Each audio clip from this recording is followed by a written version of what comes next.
एक ऐसी किताब जिसे पूरा पढ़ने के बाद हमें ज्ञान नहीं मिलेगा, बल्कि हम पागल हो जाएंगे या हमारी मौत हो जाएगी। कहते हैं कि कुछ पाने के लिए कुछ खोना भी पड़ता है। इसी मुहावरे के समान यह किताब भी है। बताया जाता है कि इस किताब को आधा अधूरा या पढ़कर ना समझ पाने वाला व्यक्ति पागल हो जाता है, और जो पूरा पढ़कर समझ लेता है या तो वह बहुत बड़ा विद्वान हो जाता है या अनैतिक परिस्थिति में उसकी मौत हो जाती है। स्वामी विवेकानंद जी ने इस किताब को पढ़ा था। ऐसा कहा जाता है कि जिस व्यक्ति ने इस किताब को पढ़ा वह व्यक्ति पशु पक्षियों से बात कर सकता था, उनकी भाषा समझ सकता था और समय आने पर अपना काम निकलवा सकता था। वह भविष्य वक्ता बन जाता है, यानी भविष्य की घटनाओं के बारे में जान सकता है। सबसे पहले इस किताब की रचना कन्नड़ भाषा में हुई थी, जो कि पेड़ के पत्तों पर लिखी गई थी। बाद में विद्वानों ने इसे किताब का रूप देते हुए संस्कृत भाषा में लिखा।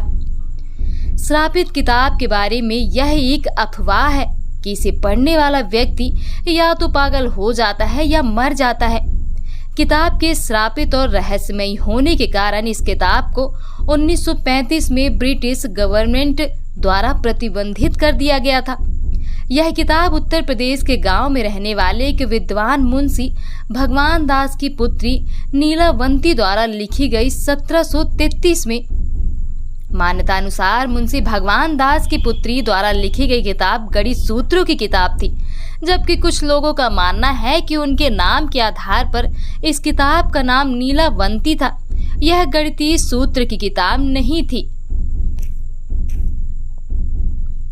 नीलावंती किताब अन्य किताबों की अपेक्षा बहुत बड़ी थी, इसलिए जीवों की अपेक्षा अपने समाज से उन्हें अधिक डर था, क्योंकि उस समय काल में सामान्य प्रतिभा से अधिक प्रतिभाशाली व्यक्ति को आसमान दैत्य राक्षस या चुड़ैल की उपाधि दे दी जाती थी और उन्हें लोगों द्वारा मार दिया जाता था, क्योंकि भगवान दास की पत्नी भी ऐसी ही एक घटना का शिकार होकर मर चुकी थी।